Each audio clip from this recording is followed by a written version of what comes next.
વંદે માતરમ વિદ્યાર્થી મિત્રો, ધોરણ 3 વિષય અંગ્રેજી. વિષય અંગ્રેજીની અંદર આપણે પહોંચ્યા છીએ યુનિટ નંબર 6. આપણે આગળના ભાગમાં 1 થી 5 યુનિટ સુધી કમ્પ્લીટ થઈ ગયેલું છે. તો યુનિટ 5માં આપણે ઘણા બધા સ્પેલિંગો પણ શીખી ગયા હતા. ધીસ અને ઢેટ વડેના વાક્ય પણ શીખી ગયા હતા. આગળ પછી ઓન નિયર અંડર વડે અંડર જે છે ક્યાં વપરાય છે, કેવી રીતે વપરાય છે એ પણ જોઈ ગયા હતા. હવે આજે આપણે શીખવાના છે વાક્યો. શું શીખવાનું છે? વાક્ય. શોર્ટ વાક્ય. શોર્ટ વાક્ય એટલે કે નાના વાક્યો. તો આપણા યુનિટનું નામ જ છે કે શોર્ટ વાક્ય. યુનિટ નંબર 6 શોર્ટ સેન્ટેન્સ એટલે કે શોર્ટ સેન્ટેન્સ એટલે કે નાના વાક્યો. SORT short, SENTENCES sentence. Sentence એટલે કે વાક્યો. વાક્યોને અંગ્રેજીમાં શું કહેવાય છે? તો કે વાક્યોને અંગ્રેજીમાં સેન્ટેન્સ કહેવાય છે. તો સેન્ટેન્સનો સ્પેલિંગ પણ આપણે યાદ રાખવો પડશે. તો સેન્ટેન્સનો સ્પેલિંગ થાય છે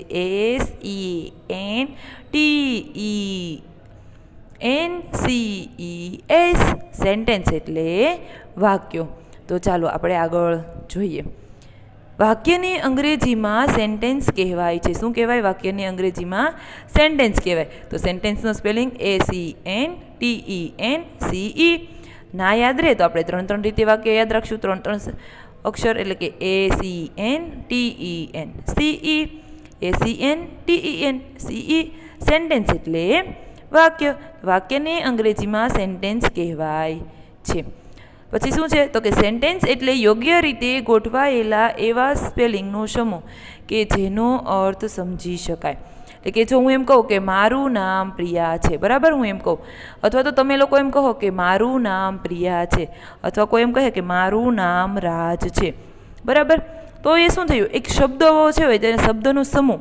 એટલે આમાં જે છે આપણે સ્પેલિંગ આપેલા હોય છે અંગ્રેજીમાં, પરંતુ આપણે ગુજરાતીમાં શબ્દ અને શબ્દનો સમૂહ ભેગો થયો એટલે એક આખું વાક્ય બની ગયું. તો અંગ્રેજીમાં જ્યારે સ્પેલિંગનો સમૂહ ભેગો થાય છે એટલે એ વાક્ય બને છે. અને કેવું વાક્ય? તો કે જે આપણને સમજાય એવું વાક્ય, એટલે કે જેનો અર્થ થતો હોય, જેનો કંઈ અર્થ નીકળતો હોય. આપણે ગુજરાતીમાં કેમ એક વસ્તુ હોય કે વૃક્ષ, તો એનો સમાનાર્થી શબ્દ જે આપણે છે એ શું કહી શકીએ? ઝાડ. એવી રીતે અર્થ નીકળે છે એનો. તો એવી રીતે સ્પેલિંગનો જે અર્થ નીકળતો હોય, જે સમૂહનો અર્થ નીકળે છે એને શું કહેવાય છે? વાક્ય કહેવાય છે, સેન્ટેન્સ કહેવાય છે. તો સ્પેલિંગ, તો સ્પેલિંગનો સ્પેલિંગ શું થાય? તો કે SPELLINGES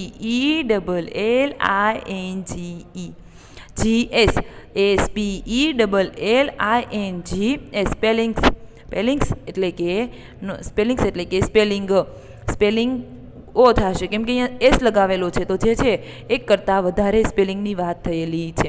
સમૂહ એટલે કે એક કરતાં વધારે જે ભેગું થાય એને શું કહેવાય? સમૂહ કહેવાય છે. તો આપણને શું કહેલું છે કે સેન્ટેન્સ એટલે વાક્ય થાય છે. સેન્ટેન્સ કોને કહેવાય છે? તો કે જે યોગ્ય રીતે સ્પેલિંગનો સમૂહ જે છે જેનો અર્થ સમજી શકાય છે એને કહેવાય છે સેન્ટેન્સ એટલે કે વાક્ય કહેવાય છે. હવે આગળ આપણને થોડા વાક્ય આપેલા છે તો આપણે વાક્યને સમજીએ. તો આપણને પહેલું વાક્ય આપેલું છે a cat is mat on a. તો જે અ છે અહીંયા ના લાગે, ક્યાં લાગે? તો અ મેટની આગળ. મેં તમને કહ્યું કે આપણે એ કે એન આર્ટિકલ કોઈ પણ વસ્તુ લખીએ છીએ તો એની સાથે હંમેશા એ કે એન આર્ટિકલ લાગે છે. તો એ આર્ટિકલ ક્યાં લાગે છે? તો કે એ આર્ટિકલ જે છે વ્યંજનની આગળ લાગે છે. એન આર્ટિકલ ક્યાં લાગે છે?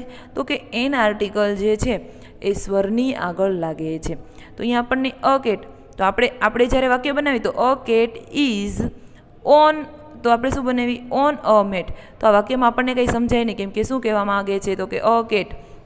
ઓકે, કેટ એટલે કે બિલાડી, ઇઝ એટલે કે છે, મેટ એટલે કે ચટાઈ પર, ચટાઈ, ઓન એટલે કે ઉપર. તો આપણે શું કહીએ? તો કે બિલાડી છે ચટાઈ ઉપર.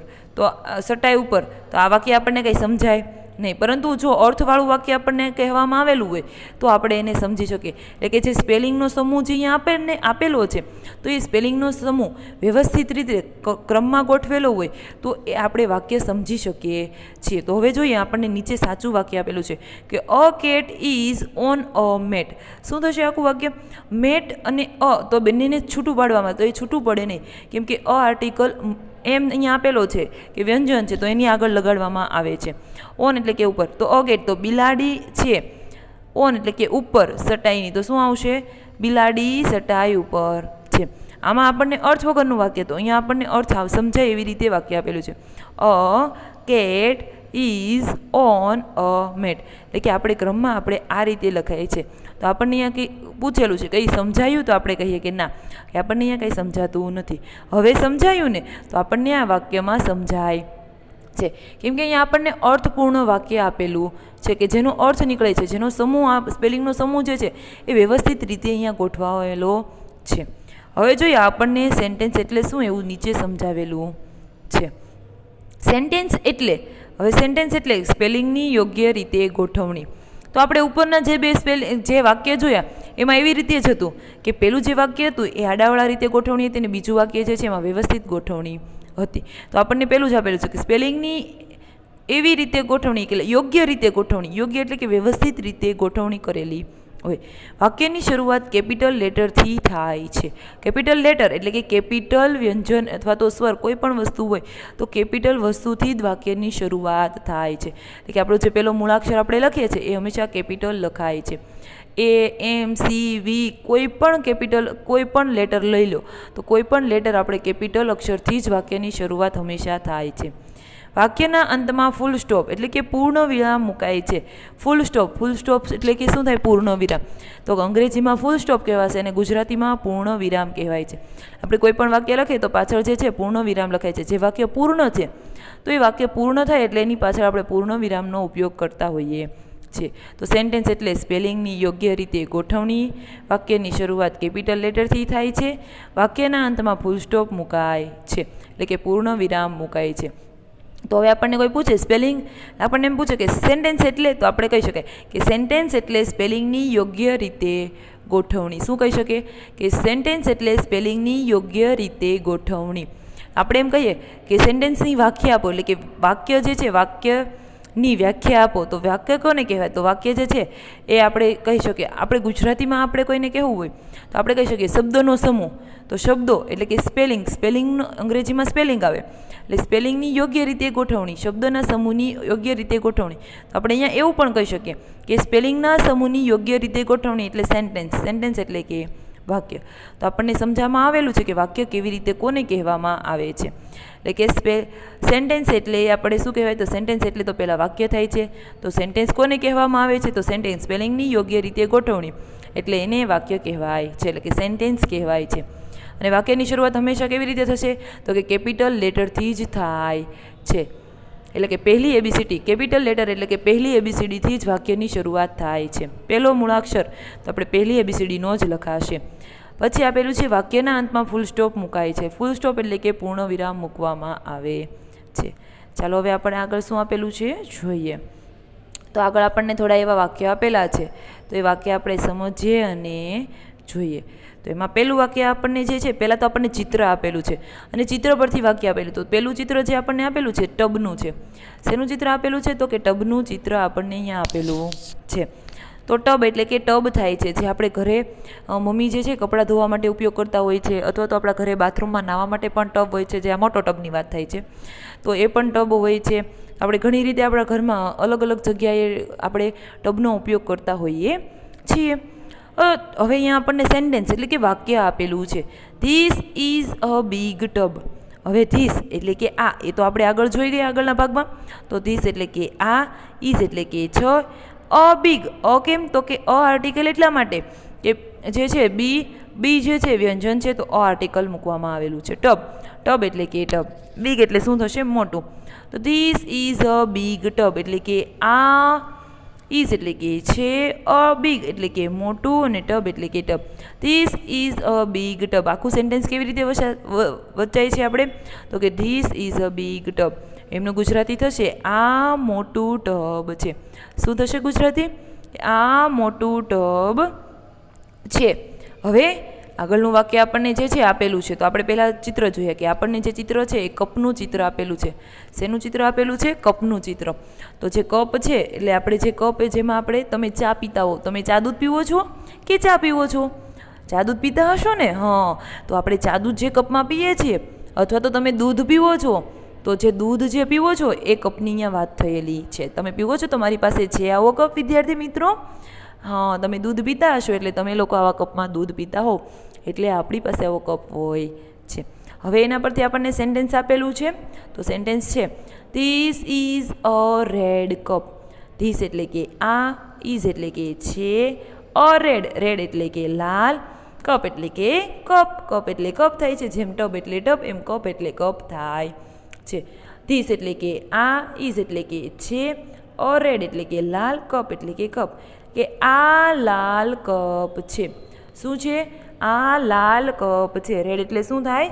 કે લાલ થાય છે. તો આપણને જે ચિત્ર આપેલું છે એ પણ લાલ કલરના કપનું જ આપેલું છે. તો આપણે કહી શકીએ this is a red cup, એટલે કે this is a red cup. આપણને નીચે સેન્ટેન્સ આપેલું છે, એમનું ગુજરાતી થાય છે કે આ લાલ કપ છે. લાલ કેમ? તો કે રેડ એટલે લાલ થાય છે. રેડમાં સ્પેલિંગ થાય છે RED, તો રેડમાં આરથી શરૂઆત થાય છે, તો આર્ટિકલ મૂકવામાં આવે છે. આર જે છે વ્યંજન છે, અને વિદ્યાર્થી મિત્રો સેન્ટેન્સમાં જે છે કેપિટલ લેટરથી શરૂઆત થાય છે. તો જો ટી જે છે શું છે? કેપિટલ છે. હવે આગળનું ચિત્ર આપણને આપેલું છે કે એક બેડ છે અને બેડ પર બિલાડી સૂતેલી છે, એટલે કે બેડ પર બિલાડી બેઠી છે એવું પણ આપણે કહી શકીએ. તો બિલાડીને અંગ્રેજીમાં આપણે શું કહીએ છીએ? કેટ. જો ચાલો આપણે નીચેનું સેન્ટેન્સ જોઈએ કે આપણને શું સેન્ટેન્સ આપેલું છે. A cat is on a bed. શું આપેલું છે? A cat is on a bed. તો અ કેટ એટલે કે બિલાડી, ઇઝ એટલે કે છે, ઓન અ બેડ એટલે કે ઓન એટલે કે એના ઉપર, પર અ બેડ એટલે કે પલંગ પર. તો બિલાડી પલંગ પર છે. શું ગુજરાતી થશે? બિલાડી પલંગ પર, ને ઇઝ એટલે કે છે. અ કેટ એટલે કે બિલાડી, ઓન એટલે કે પર, અ બેડ એટલે કે પલંગ પર. બિલાડી પલંગ પર છે એવું આખું વાક્યનું આપણે ગુજરાતી કરી શકીએ. અ કેટ, અ જુઓ તો અહીંયા કેપિટલ લેટર છે. કેપિટલ લેટર એટલે કે પહેલી ABCDમાં આપણે લખવાનું થશે. કે વાક્યની શરૂઆત કરીએ ત્યારે હંમેશા કેપિટલ લેટરથી આપણે કરવાનું થશે.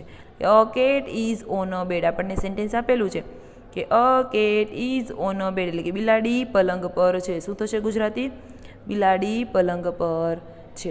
હવે બાજુમાં પણ આપણને બિલાડીનું ચિત્ર આપેલું છે, તો આપણે જોઈએ બિલાડીનું ચિત્ર જે છે એ વાક્ય આપણને શું કહેવા માંગે છે? એ sentence that is a fat cat.